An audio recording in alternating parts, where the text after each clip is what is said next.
अहाना ने खोला हवेली का 30 साल पुराना राज। दुर्गा देवी हुई शॉक्ड। बड़े घर की छोटी बहू के रूप में अहाना अपनी पहचान तो बना ली थी, पर अब उसके सामने एक ऐसा रहस्य आने वाला था जो इस परिवार की नींव हिला देने वाला था। एक दोपहर जब अहाना ऑफिस के पुराने रिकॉर्ड्स रूम में अपने नए प्रोजेक्ट के लिए कुछ पुरानी फाइलें तलाश रही थी, उसकी नजर एक धूल भरी तिजोरी पर पड़ी जो बरसों से बंद पड़ी थी। गांगुली सर से अनुमति लेकर जब उसने उस तिजोरी को खुलवाया तो उसके अंदर से एक पुरानी डायरी और कुछ धुंधली तस्वीरें मिली। उन तस्वीरों को देखकर अहाना के होश उड़ गए।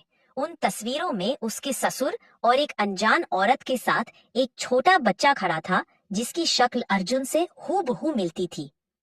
अहाना का दिमाग चकराने लगा। क्या अर्जुन का कोई जुड़वा भाई था, या फिर इस परिवार का कोई ऐसा अतीत था जिसे सबसे छिपाकर रखा गया था?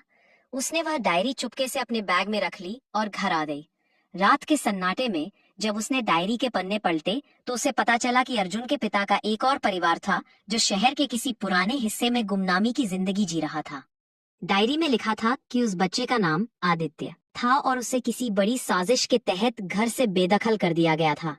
अहाना को समझ आ गया कि अगर ये सच बाहर आया तो खानदान की इज्जत मिट्टी में मिल जाएगी, लेकिन वह सच्चाई को दबाने वालों में से नहीं थी।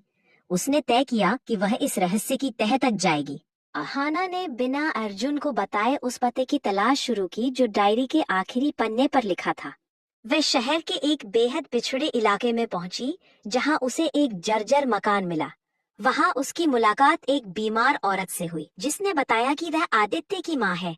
उसने रोते हुए अहाना को बताया कि कैसे बरसों पहले पिशी माँ ने अपनी सत्ता बनाए रखने के लिए आदित्य और उसकी माँ को घर से निकाल दिया था और सबको यह यकीन दिला दिया था कि वे मर चुके हैं।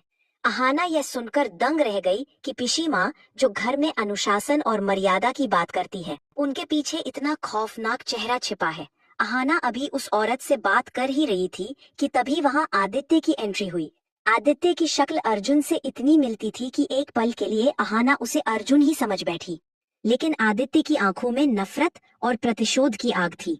आदित्य को जब पता चला कि अहाना उस घर की बहू है जिसने उसे सड़क पर फेंक दिया था, तो उसने अहाना को तुरंत वहां से चले जाने को कहा। उसने धमकी दी कि वह बहुत जल्द उस बड़े घर को बर्बाद करने आ रहा है। अहाना भारी मन से घर लौटी। उसे समझ नहीं आ रहा था कि वह अर्जुन को यह सच कैसे बताए।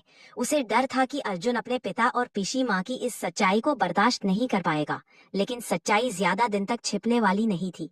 अगले ही दिन पिशी माँ के जन्मदिन की पार्टी थी जहाँ शहर के बड़े बड़े लोग आने वाले थे। अहाना ने देखा कि पिशी माँ बहुत खुश थी, पर अहाना की नजरें दरवाजे पर टिकी थी। उसे अंदेशा था कि आदित्य कुछ बड़ा करने वाला है।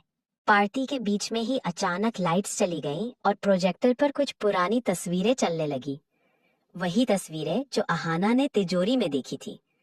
पूरे मेहमानों के सामने परिवार का काला चिट्ठा खुलने लगा। मेहमानों में कानाफूसी शुरू हो गई और पिशी माँ का चेहरा सफेद पड़ गया। तभी हॉल के बीचों बीच आदित्य की एंट्री हुई। उसने सबको बताया कि वह इस घर का बड़ा बेटा है और उसे उसके हक से वंचित रखा गया। अर्जुन यह सब देखकर स्तब्ध था। उसे अपनी आंखों पर यकीन नहीं हो रहा था। उसने अपने पिता की तरफ देखा, जिन्होंने शर्म से सर झुका लिया था। पिशी माँ ने इसे एक नाटक करार दिया और आदित्य को धक्के मारकर बाहर निकालने का आदेश दिया। लेकिन अहाना इस बार पिशी माँ के साथ नहीं खड़ी थी। वह आदित्य के पास जाकर खड़ी हो गई और उसने सबको वह डायरी दिखाई। अहाना ने चिल्लाकर कहा कि न्याय सिर्फ ऑफिस के प्रोजेक्ट्स में नहीं होता, न्याय घर के अंदर भी होना चाहिए। उसने अर्जुन से कहा कि आदित्य तुम्हारा भाई है और उसे वह सम्मान मिलना चाहिए जिसका वह हकदार है। अर्जुन, जो हमेशा सच का साथ देता था, अपनी पत्नी के साहस को देखकर भावुक हो गया। उसने अपने पिता और पिशी माँ से सवाल किया कि आखिर उन्होंने इतना बड़ा पाप कैसे किया। घर में कोहराम मच गया। पिशी माँ ने अहाना को श्राप देते हुए कहा कि तूने इस घर की इज्जत नीलाम कर दी। लेकिन अहाना ने शांति से जवाब दिया कि इज्जत सच बोलने से नहीं, बल्कि झूठ छिपाने से नीलाम होती है। अर्जुन ने आगे बढ़कर आदित्य को गले लगा लिया। सालों की नफरत एक पल में आंसुओं में बह गई। हालांकि पिशी माँ इस हार को पचा नहीं पा रही थी, लेकिन घर के बाकी सदस्यों ने अहाना के फैसले का समर्थन किया। आदित्य और उसकी माँ को ससम्मान घर लाया गया। इस घटना ने अहाना को परिवार का सबसे शक्तिशाली स्तंभ बना दिया। उसने न केवल एक बिछड़े हुए भाई को उसका हक दिलाया, बल्कि इस बड़े घर की बरसों पुरानी सड़ांध को भी साफ कर दिया। अहाना ने साबित कर दिया कि बड़े घर की छोटी बहू सिर्फ रिश्तों को निभाना नहीं जानती, बल्कि गलत रिश्तों को सुधारने का हौसला भी रखती है। अगले दिन सूरज की नई किरण के साथ घर में एक नई शुरुआत हुई। अहाना और अर्जुन ने मिलकर तय किया कि वे अब मिलकर आदित्य के भविष्य को संवारेंगे। लेकिन पिशी माँ के कमरे से आती साजिशों की गूंज बता रही थी कि अभी खेल खत्म नहीं हुआ है। आदित्य के घर में प्रवेश के साथ ही महल जैसे उस बंगले की फिजा पूरी तरह बदल गई थी। जहाँ पहले अनुशासन की चाबुक चलती थी, अब वहाँ तनाव और अनकही नफरत का साया मंडराने लगा था। पिशी माँ ने अपने कमरे के दरवाजे बंद कर लिए थे, लेकिन उनका दिमाग बिजली की गति से चल रहा था। उन्हें यह बर्दाश्त नहीं था कि जिस कलंक को उन्होंने सालों पहले मिटा दिया था, वह आज उनकी आंखों के सामने उनका ही अन्न खाए। दूसरी तरफ अहाना ने ठान लिया था कि वह आदित्य को न केवल उसका हक दिलाएगी, बल्कि उसे उस नफरत से भी बाहर निकालेगी जो उसके दिल में बरसों से पल रही थी। अहाना ने घर के बगीचे के एक हिस्से में आदित्य की माँ के लिए एक सुंदर और हवादार कमरा तैयार करवाया। अर्जुन ने भी अपने भाई के लिए अपने दिल के दरवाजे खोल दिए थे। उसने आदित्य को अपने ऑफिस के काम में हाथ बटाने का प्रस्ताव दिया, लेकिन आदित्य का स्वभाव बिल्कुल अलग था। वह खामोश रहता, लेकिन उसकी आंखों में अभी भी एक अजीब सी चमक थी। अहाना को जल्द ही एहसास हुआ कि आदित्य का मकसद सिर्फ अपना हक पाना नहीं था, बल्कि वह उन सब लोगों को तड़पते हुए देखना चाहता था जिन्होंने उसकी माँ का अपमान किया था। एक रात अहाना जब रसोई से पानी लेने नीचे आई, तो उसने देखा कि पिशी माँ के कमरे में रोशनी जल रही थी और अंदर से किसी अजनबी की आवाज आ रही थी। अहाना ने सावधानी से करीब जाकर सुना तो उसके होश उड़ गए। पिशी माँ किसी वकील से कह रही थी कि आदित्य को जायदाद का एक हिस्सा तो मिल गया है, लेकिन मैं चाहती हूँ कि वह खुद इस घर को छोड़कर भाग जाए।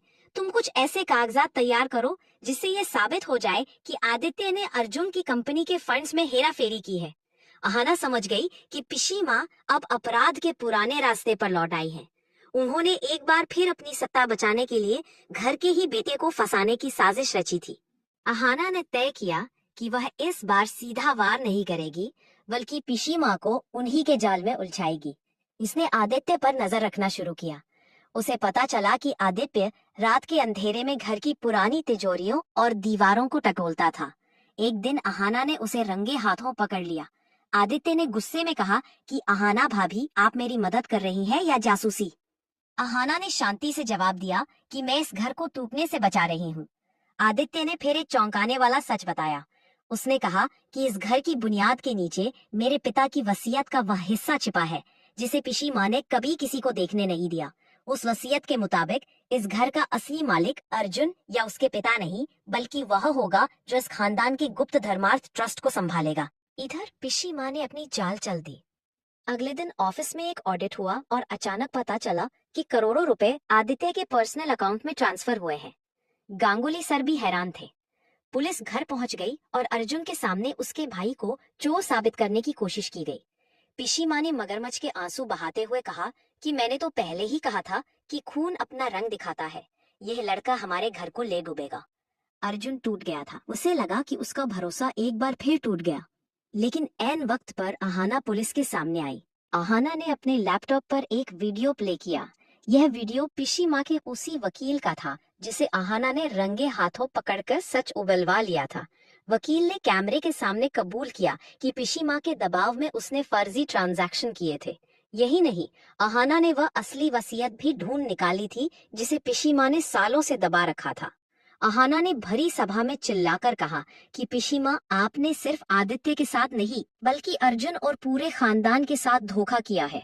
वसीयत के अनुसार इस जायदाद का एक बड़ा हिस्सा उन अनाथ बच्चों और विधवाओं के नाम होना चाहिए था जिन्हें आप आज तक घर से दुत्कारती आई हैं। पिशी माँ के पास अब छिपने की कोई जगह नहीं बची थी।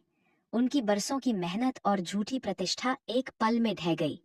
अर्जुन ने पहली बार अपनी दादी के खिलाफ आवाज उठाई और उनसे घर की चाबियां छीन ली। अर्जुन ने कहा कि इस घर में अब नफरत की नहीं, बल्कि अहाना की सच्चाई की हुकूमत चलेगी। पिशी माँ को उनके ही कमरे में नजरबंद कर दिया गया। आदित्य की नफरत अहाना के इस त्याग को देखकर पिघल गई। उसने अहाना के पैर छुए और वादा किया कि वह अब प्रतिशोध की आग में नहीं जलेगा, बल्कि अपने भाई के साथ मिलकर इस घर की खुशियां वापस लाएगा।